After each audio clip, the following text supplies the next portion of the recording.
ya. Esta mañana me gustaría compartir con vosotros unos versículos los cuales nos tienen que hacer reflexionar, y son versículos los cuales el apóstol Pablo le escribe a los tesalonicenses. El título que yo le he puesto a este mensaje de hoy es Una iglesia para enorgullecerse. Segunda de Tesalonicenses, capítulo 1, los versículos del 1 al 5.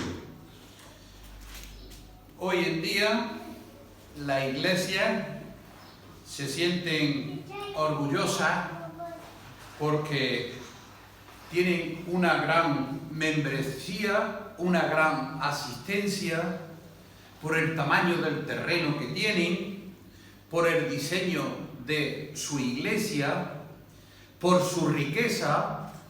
Y esto sí que es lamentable, hermanos, que digan un obrero del Señor el patrimonio que estamos juntando, cuando nosotros sabemos que tenemos en los cielos todo, no aquí en la tierra. También la música, la posición social de sus miembros también es muy importante, su peso político también es importante, su influencia en la ciudad. Otros celebran la creatividad y la libertad de formas tradicionales de adoración. Incluso se está llegando a cambiar la teología por la psicología. Los coros y órganos por bandas de rock. No te vamos a cambiar el órgano, Darío, muy tranquilo, si te lo cambiamos para comprar otro nuevo, pero no para una banda de rock. Reemplazan los sermones por obras de teatro, por musicales y otras formas de entretenimiento. ¿Y para qué hacen eso? Pues muy fácil. En un esfuerzo para crear una atmósfera que sea inofensiva, no amenazante para los incrédulos, incluso cristianos de nombre que se congregan, que hablan solo del amor y no hablan del arrepentimiento. Estas iglesias pues se están convirtiendo en los modelos que muchos buscan imitar. Si nosotros juzgamos a la iglesia de Tesalónica, según las normas superficiales que se mencionan aquí, pues tendría muy poco de elogiable. No tenía edificio, porque el templo cristiano más antiguo que hay se conoce que data del siglo III después de Cristo. No era una iglesia grande ni rica. La congregación carecía de influencia política y social. Los cristianos eran despreciados por la sociedad romana. No tenían un pastor famoso. Fijaros que incluso ni el nombre de los ancianos se menciona aquí. No podían ofrecer a los posibles conversos ese ambiente cómodo para que todo sea jauja, para que no todo es nada más que bendiciones y peticiones, que no hay. Ese es el entretenimiento que hoy en día está amenazando a la iglesia. Algunas iglesias modernas ya lo están haciendo. En este caso, como ahora veremos, en el versículo 4, la segunda parte dice que había persecución y tribulación. Y la primera parte del 4, el apóstol Pablo dice: debemos siempre dar gracias a Dios por vosotros, hermanos, como es digno. Nosotros mismos nos gloriamos de vosotros en la iglesia de Dios. Vemos como en estos primeros versículos de esta epístola nos dan varias razones por las cuales Pablo se sentía contento y agradecido por esta iglesia de Tesalónica. Aunque Pablo mencionó en su saludo a sus colaboradores como es Silvano y Timoteo, esta carta la escribió solo Pablo.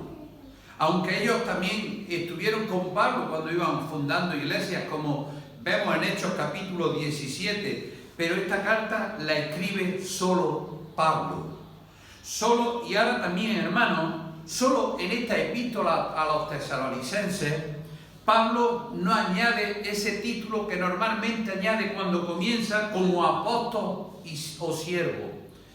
Evidentemente, estos creyentes de Tesalónica no cuestionaban la autoridad apostólica de Pablo, como lo vimos en la primera epístola en algunos casos. Pablo siempre era aludido y atacado por personas que venían de fuera de la iglesia, como nos dice el capítulo 2, versículos del 14 al 16. No los vamos a leer todos porque si no, no tendríamos tiempo. Pero al parecer nadie en la iglesia en esos momentos cuestionaba la autoridad e integridad de Pablo. Esta ausencia de ese título, vamos a llamarlo formal o usual que Pablo hacía, da a esta introducción de los tesalonicenses un tono más entrañable, un tono más íntimo que encaja mejor en esta carta, que es una carta de ánimo. Silvano, conocido en Hechos como Silas, era el compañero fiel de Pablo en el ministerio, igual que el apóstol era judío con ciudadanía romana, Hechos capítulo 16, así que también como Pablo, pues tenía un nombre judío, arameo, Silas, y uno romano, Silvano. Si leemos Hechos, pues el capítulo 15 indica que Silvano pues era profeta, por lo tanto era predicador del Evangelio. Y se hizo compañero misionero de Pablo después de que se separara de Bernabé por los motivos de Juan Marcos, como también vemos en Hechos capítulo 15. Y estuvo con Pablo en la cárcel de Filipo, donde fue testigo de esa conversión impresionante del carcelero tras el terremoto. No voy a hacer mención porque Jacob hace 2 semanas, ¿no?, habló de ello. Es decir, tenemos que ministró la palabra con Pablo en otros muchos lugares. Timoteo era el protegido de Pablo, su hijo amado en la fe. Era hijo y nieto de mujeres judías creyentes, pero de padre gentil. Pablo conoció a Timoteo durante su segundo viaje misionero y le impresionó lo suficiente para agregarlo a ese equipo misionero que llevaba Pablo. Aunque Timoteo era más joven que Pablo o Silas, pronto se convirtió en el colaborador más valioso de Pablo. La confianza de Pablo en Timoteo era tan grande que solía enviarlo muy a menudo como si fuera su emisario y representante a otros lugares. Pablo y sus compañeros fundaron iglesias en el segundo viaje misionero. Su éxito por evangelizar la ciudad, ¿qué fue lo que hizo? Pues encolerizó a los judíos incrédulos que había. ¿Y estos qué fue? Pues provocaron una revuelta que forzó a salir ese equipo misionero, como bien nos dice Hechos capítulo 17, versículo 10. También, después de parar en Berea y Atenas, Pablo logra llegar a Corinto, donde escribió su primera carta. Pocos meses después, escribe esta carta, la segunda de Tesalonicenses, impulsado de un nuevo informe por la situación de Tesalónica. Aunque se desconoce la fuente de información que le llegó a Pablo, su contenido se podía deducir que de los asuntos tratados en esa epístola, en primer lugar, el informe se indicaba la insatisfacción de la persecución que había, lo cual llegó a Pablo a exhortar y perseverar en la palabra a los tesalonicenses. En segundo lugar, a pesar de la enseñanza de Pablo en la primera carta, que también la comenté hace ya 4 o 5 semanas, supo que los tesalonicenses aún estaban confundidos sobre el arrebatamiento y el día del Señor. Hermanos, los falsos maestros habían causado confusión cuando produjeron una carta falsa, supuestamente que la había escrito Pablo, con lo que ellos querían reforzar su afirmación según el día del Señor ya había llegado. Pero la respuesta, Pablo reitera que el día del Señor no había llegado porque sus precursores no habían aparecido. Por último, había información sobre algunos que, creyendo que volvería el Señor muy pronto, ¿qué fue lo que hicieron? Pues dejar ya de trabajar y proveer para sus necesidades porque el Señor venía. Capítulo 3, versículos 16 y 15. Aunque estos asuntos eran serios y debían de tratarse apropiadamente, Pablo no lo escribe en un tono autoritario, no lo escribe con prepotencia. Cuando concluye su carta, Pablo les dice les dio la siguiente responsabilidad. 3:14. Si alguno no obedece a lo que decimos por medio de esta carta, a ese señalarlo y no juntéis con él para que se avergüence. Pero hermanos, inmediatamente bajó ese tono que había puesto en esa exhortación y lo instó, como nos dice el versículo 15, mas no los tengáis por enemigos, sino amonestadles como a hermanos. Vemos que ese tono amable y amoroso de Pablo en esta epístola sugiere que los asuntos informados necesitan clarificación y corrección, pero que no amenazaban la vida y el testimonio de la Iglesia. Esos asuntos tampoco le privaban a Pablo de estar muy agradecido por el carácter espiritual fuerte que tenía la iglesia de Tesalónica. En realidad, era una iglesia por la cual sentirse orgulloso. Una iglesia para sentirse orgullosa. Y vamos a ver 5 razones fundamentales por las que Pablo se sentía orgulloso con la iglesia de Tesalónica. La conversión genuina, la fe creciente, el amor abundante, la esperanza que perseveraba y una actitud digna del reino. Una conversión genuina, la fe creciente, el amor abundante, la esperanza que perseveraba y una actitud digna del reino. 5 características fundamentales. En primer lugar, conversión genuina. Segunda parte del versículo 1 y 2. En Dios nuestro Padre y en el Señor Jesucristo, gracia y paz a vosotros, de Dios nuestro Padre y del Señor Jesucristo. La palabra clave enfatiza la vida eterna de los creyentes con el Padre y el Señor Jesucristo. Ese saludo simple de Pablo identifica que la iglesia era regenerada. Es el mismo saludo que el apóstol hace en su primera carta, pero hay una excepción: el pronombre posesivo nuestro, con el cual identifica que Dios es el Padre de los creyentes. Esa es la diferencia de la primera a la segunda. Aunque Pablo habla frecuentemente de los creyentes en Cristo, solo aquí en el versículo 1 de la primera carta los describe en Dios Padre.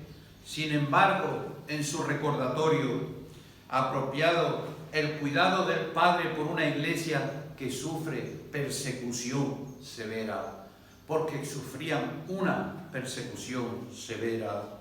La verdad según la cual los cristianos están en unión personal, espiritual y eterna con Dios es únicamente cuando somos cristianos auténticos. Los adherentes a otras religiones que hay por ahí no hablan de estar en un Dios, hablan de cosas vanas. Pero la Biblia, la palabra de Dios, dice que quienes depositan su fe en Cristo se hicieron ¿qué? Participantes de su naturaleza divina y comparten la vida eterna con Dios a través de esa identificación con su Hijo. Pablo escribe Gálatas capítulo 2 versículo 20, versículo que todos sabemos de memoria: con Cristo justamente crucificado ya no vivo yo, mas vive Cristo en mí. Y lo que ahora vivo en la carne, lo vivo en la fe del Hijo de Dios, el cual me amó y se entregó a sí mismo por mí. De esa unión, hermano, de esa unión fluye la gracia y la paz. Dos palabras maravillosas, las cuales resumen el Evangelio. Paz y gracia, palabras que resumen el Evangelio. Gracia es ese favor inmerecido del Padre al pecador, y paz es el resultado de ese favor. No es de sorprender que aparezca en todas las epístolas paulinas que tenemos en la palabra de Dios. El hecho de que Pablo pusiera al Señor Jesucristo junto a Dios Padre es una afirmación de su deidad y completa igualdad con Él.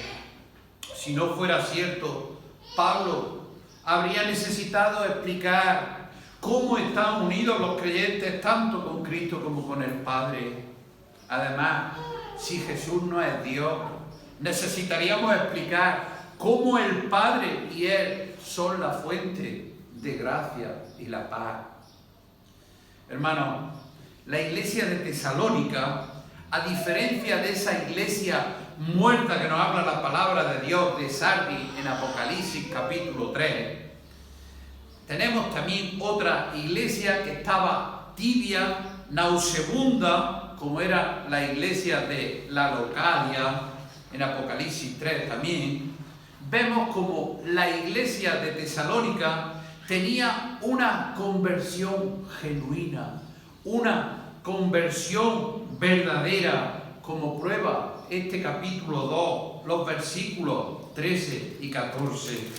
Segunda de Tesalonicenses 2, 13 dice: pero nosotros debemos dar siempre gracias a Dios respecto a vosotros, hermanos amados por el Señor, de que Dios os haya escogido desde el principio para salvación, mediante la santificación por el Espíritu y la fe en la verdad, a lo cual os llamó mediante nuestro Evangelio para alcanzar la gloria de nuestro Señor Jesucristo. Una iglesia que había una conversión genuina. En segundo lugar, una fe creciente. Versículo 3, la primera parte. Debemos siempre dar gracias a Dios por vosotros, hermanos, como es digno, por cuanto vuestra fe va creciendo. Cuando habla la palabra debemos, se refiere a una obligación, a una deuda o responsabilidad profunda que tenemos.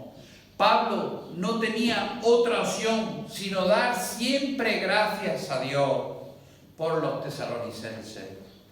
Se sentía obligado a hacerlo y Dios recibía con todo derecho la gratitud del apóstol, pues solo por su gracia, solo por la gracia de Dios, los tesalonicenses lo eran y eran como eran por la gracia de Dios. Por la mayor razón de Pablo, daba agradecer y no lo daba, cuando ese agradecimiento que hacía Pablo no era por el tamaño de la congregación, tampoco por su edificio, por su popularidad o presupuesto. El apóstol alabó a Dios más que todo por la fe de los tesalonicenses en su crecimiento. Por eso oraba Pablo, por su fe, por ese crecimiento que había en la iglesia de Tesalónica. No solo había crecido en la fe de ellos, a pesar de la persecución que estaban sufriendo, sino también por causa de ella. Todos sabemos que la persecución destruye la falsa fe. Jesús dijo, Mateo capítulo 13, versículos 20 y 21, y el que fue sembrado en pedregales, este es el que oye la palabra y al momento la recibe con gozo, pero no tiene raíz en sí, sino que es de corta duración, pues al venir la aflicción y la persecución por causa de la palabra, luego tropieza. Creo que todos hemos visto personas que han estado aquí con nosotros y ahora no están, por esa falta de fe. Por otra parte, la fe verdadera es indestructible porque el Señor Jesucristo no va a permitir que se destruya. Pablo lo advirtió en Lucas cuando dijo, Simón, Simón, he aquí Satanás os ha pedido para zarandearos como el trigo. Sabemos todos que la fe de Pedro iba a ser sacudida, y sacudida severamente, no una cosa pequeña, sino severamente. Pero él sabía que no sería destruida, porque como continúa diciendo, dice, yo he rogado por ti, que tu fe no falte, he rogado por ti, que tu fe no falte, y tú, una vez vuelto, confirma a tu hermano. Tenemos también, por otro lado, Job soportaría sufrimiento inenarrable, porque todos no vamos a contar la historia, pero él reafirma su fe en Dios. Job capítulo 42. Romanos capítulo 8. Pablo expresa la imposibilidad completa de que algún sufrimiento más severo pudiera destruir la fe salvadora auténtica. Hermanos, la persecución fortalece la fe de los creyentes porque los acerca más a Dios. Un poquito de persecución, a lo mejor no vendría más. Estamos demasiado cómodos, demasiado tranquilos, demasiado relajados. Hay países que están sufriendo, pero en España estamos demasiado. Sería bueno que hubiera un poquito de persecución. Vemos también cómo Pablo le rogó 3 veces al Señor que se la quitara. Vemos cómo también los problemas, la angustia, el dolor y el sufrimiento llevan a quienes tienen esa fe a una dependencia mayor del Espíritu Santo. cuando más problemas tenemos, nos tenemos que aferrar todavía más a nuestro Señor. ¿Y esto qué es lo que hace? Pues que va a incrementar su conocimiento de Él. Incrementa la capacidad de confiar en Dios. Por eso el salmista puede declarar confiadamente, Salmo 119, versículo 67, dice: antes que fuera yo humillado, descarriado andaba, mas ahora guardo tu palabra. El versículo 71 dice: bueno me es haber sido humillado para que aprenda tu estatuto. Y el 75 dice: conozco, oh Jehová, que tus juicios son justos y que conforme a tu fidelidad me afligiste.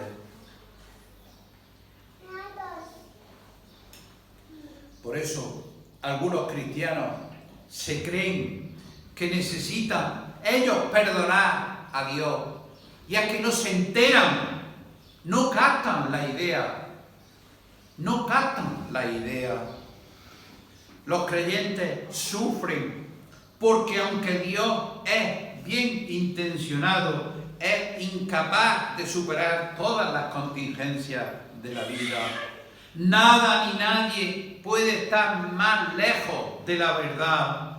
Por eso el sufrimiento para el cristiano, que no nos queremos enterar, es el plan sabio, amoroso, perfecto y soberano de Dios para su Hijo. Sí, hermano, el sufrimiento es el plan sabio y perfecto que tiene Dios para cada uno de sus hijos. Padecerán según la voluntad de Dios. Santiago dice: hermanos míos, tened por sumo gozo cuando halléis en diversas pruebas, sabiendo que la prueba de vuestra fe produce paciencia. Mas tenga la paciencia su obra completa, para que seáis perfectos y cabales, sin que os falte cosa alguna. Pedro recordó a los creyentes que sufrían: mas el Dios de toda gracia, que nos llamó a su gloria eterna en Jesucristo, después de que hayáis padecido un poco de tiempo, Él mismo os perfeccione, afirme, fortalezca y establezca. Por eso, la fe creciente que tenemos y que vemos de los tesalonicenses frente a esa persecución que estaban llevando, afirmaban que su conversión era auténtica. En tercer lugar, amor abundante. Dice la segunda parte del versículo 3: y el amor de todos y cada uno de vosotros abunda para con los demás. Como había ocurrido con la fe, Pablo elogió a la iglesia por su amor en la primera epístola. Aún así, eso no implicaba que él orara pidiendo que el Señor lo hiciera crecer y abundar en amor, uno para con otro y para con todos. Para gran alegría de Pablo, el informe de Timoteo indicaba que el amor de todos los creyentes para los demás estaba ganando fuerza como una planta saludable. ¡Qué satisfacción! Como una planta saludable. Era una iglesia en la cual el amor impregnaba toda la congregación a pesar de esa persecución. El amor no como un sentimentalismo difuso o un sentimiento emocional, sino como un servicio presto y sacrificio. Es una marca que tenemos el cristiano verdadero.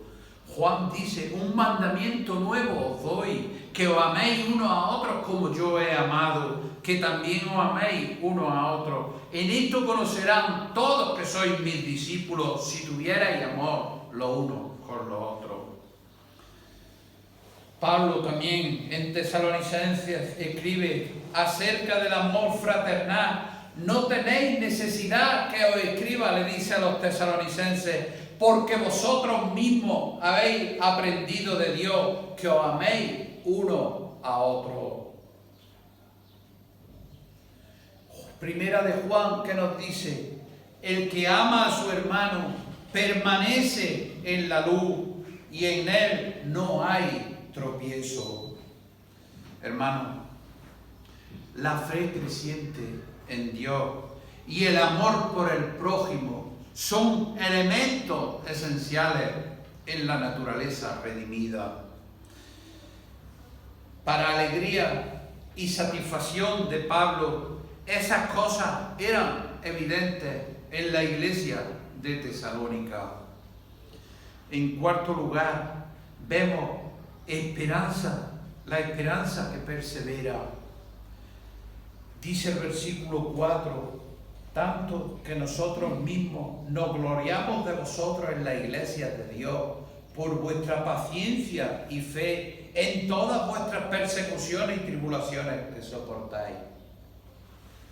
Pablo lo elogió en la primera carta de los tesalonicenses por ser fuertes en la esperanza, cuando le escribe su constancia en la esperanza en el Señor Jesucristo. Aún así, como ocurría con la fe y el amor de ellos, Pablo deseaba que fuera una esperanza aumentar, que esa esperanza aumentara. Por ello, expresó su preocupación en la primera carta, porque las aflicciones podían provocar esa pérdida de esperanza en los tesalonicenses. Pero el informe de Timoteo, que estaban firmes en medio de esas persecuciones, era otra oración respondida para Pablo. Por eso la frase enfática nosotros mismos aquí nos introduce un matiz sutil en el texto. Sin duda, hermanos, los cristianos humildes estaban abrumados por los elogios de Pablo en esa primera carta. Probablemente esos hermanos se sentían indignos del afecto tan grande y noble del apóstol. Se sentían incluso incómodos por aceptar ese papel de iglesia modelo. De modo que Pablo y sus compañeros, a sabiendas que los tesalonicenses nunca lo harían por sí mismos, de ellos darse ese brillo como hoy en día se lo dan. Tres líderes importantes en esa iglesia que estaba fuerte eran los que expresaban con orgullo ese crecimiento espiritual de los tesalonicenses y la ausencia de problemas que había en esa congregación. Pero fijaros, hermanos, irónicamente, Pablo escribió con orgullo a los tesalonicenses. ¿Desde dónde? Desde Corinto,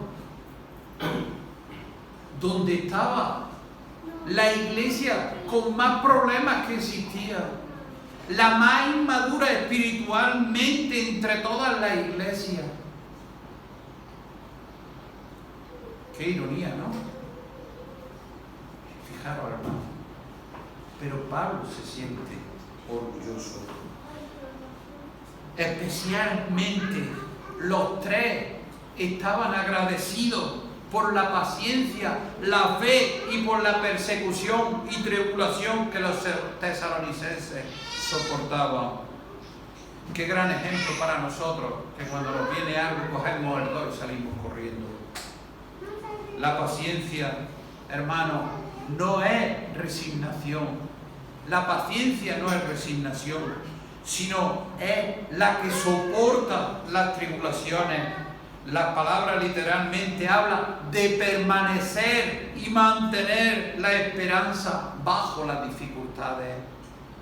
No es una espera muerta, hermano, sino una esperanza alegre, como nos lo dice en Romanos capítulo 3 o Gálatas capítulo 5. Fe tiene el sentido de fidelidad. Pablo estaba agradecido y orgulloso por la permanencia de la iglesia en fidelidad al Señor, a pesar de sus persecuciones, de las aflicciones que se portaban. Estos hermanos de Tesalónica, con todo lo que estaban pasando, no se negaron a renunciar, jamás renunciaron a su fe, jamás dejaron enfriar su amor, a abandonar su esperanza. Todo lo contrario, se afianzaban más en la palabra. Y en último lugar, actitud digna del reino, versículo 5. Esto es demostración del juicio de Dios, para que seáis tenidos por dignos del reino de Dios, por lo cual asimismo padecís. En contraste con la atmósfera centrada en el hombre, que es lo que hoy inunda la iglesia, el hombre, esta iglesia, a pesar de ser joven, solo tenía una perspectiva, y una perspectiva teocéntrica. En lugar de consumirse en esa felicidad personal, en esa comodidad, en ese éxito o prosperidad, ellos vivían de acuerdo con el mandamiento de Jesús. ¿Sobre qué? Buscar primeramente el reino de Dios y su justicia. Mateo capítulo 6, versículo 33. Pero tal perspectiva era la que le permitía soportar con éxito esa persecución, y se convertía en una fidelidad audaz. La actitud digna del reino era demostración del justo juicio de Dios. Por eso, hermanos, cuando vemos una evidencia o prueba, el justo juicio de Dios a sus amonestaciones, para que se consideren dignas del reino de Dios. La amonestación de Dios a los suyos probaban que eran hijos suyos, porque Dios trata a los creyentes como hijos. Dios nos trata como a hijos, que a veces se nos olvida. ¿Y qué hijo a quien el Padre nos disciplina? Si nosotros dejamos a los hijos sin disciplina, la palabra de Dios dice que serán bastardos y no hijos. Por eso, hermano, al quien Dios ama, disciplina, nos guste o no nos guste. Por supuesto, los padecimientos que estaban en la iglesia de Tesalónica no era la base de salvación de los tesalonicenses, sino la evidencia de esta. Y Dios, a través de esa manifestación y purificación en la vida de ellos, ¿qué fue lo que hizo? Los preparó para ser tenidos por dignos en el reino de Dios. Porque era necesario que a través de muchas tribulaciones entraran en el reino de Dios. Hechos capítulo 14. Por eso es difícil, pero los creyentes tienen que enfrentar las pruebas con alegría, sabiendo que Dios nos está preparando para esa gloria eterna. Muy bonito decirlo de palabras, pero es así. Tenemos que enfrentar las pruebas con alegría. Hermano, tenemos que saber una cosa: Dios nunca va a evaluar a su iglesia basándose en sus características eternas. A Él no le impresionan los nuevos empaquetamientos que se le hacen del Evangelio para que sea más agradable a los incrédulos, para llenar todos los bancos. Mira, nosotros los tenemos llenos sin estar tanto. Nos estamos salteados y lo hemos llenado. Tampoco son razones para alardear delante de Dios cuando se pone esa puesta en escena tan ridícula ese servicio de adoración con esos esperpentos cuando Dios quiere una cosa simple y sencilla. La iglesia que nos hace sentirnos